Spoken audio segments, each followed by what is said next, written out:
அப்படின்னா அந்தந்த காலத்திலே அந்தந்த வேலை செய்யறால் உங்களுக்கு என்ன வரும்? போராட்டம் வரும். ஹalleluya. நீ நல்லா தெரிஞ்சுங்க. இளம் வயதில் ஆட்கள் இருக்கிறீங்க, சின்ன வயசுல ஆட்கள் இருக்கீங்க. போராட்டம் எப்படி வருது?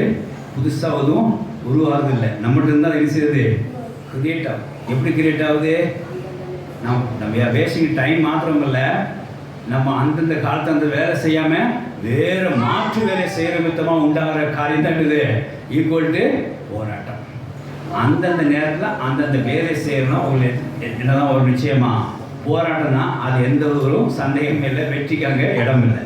தேவனுடைய வசனம் சோத்திரம் உண்டாதாக அப்போஸ்தலர் காரியத்தை தெளிவாக இருந்திருக்காங்க. நம்ம வெற்றி உள்ளவர்களாக காணப்பட வேண்டும், நாம் கிறிஸ்துவுக்குள்ள வெற்றி சிறக்கக்குள்ளாக சாட்சியாக இருக்க வேண்டும், எங்கும் ஜெயம் கொள்வர்களாக இருக்க வேண்டும். கிறிஸ்துவோடு இருக்கிற நாம் எப்போவுமே முற்போர்க்காவை ஒரு பாசிட்டிவ் காரியங்களாக, ஒரு ஜெயம் கொள்வர்களாக, ஒரு டாப்பஸ்டாக இருக்க வேண்டும், உயர்த்தப்படணுங்கிறதுக்காகவே அப்போஸ்தலர் உபதேசம் எல்லாம் நம்ம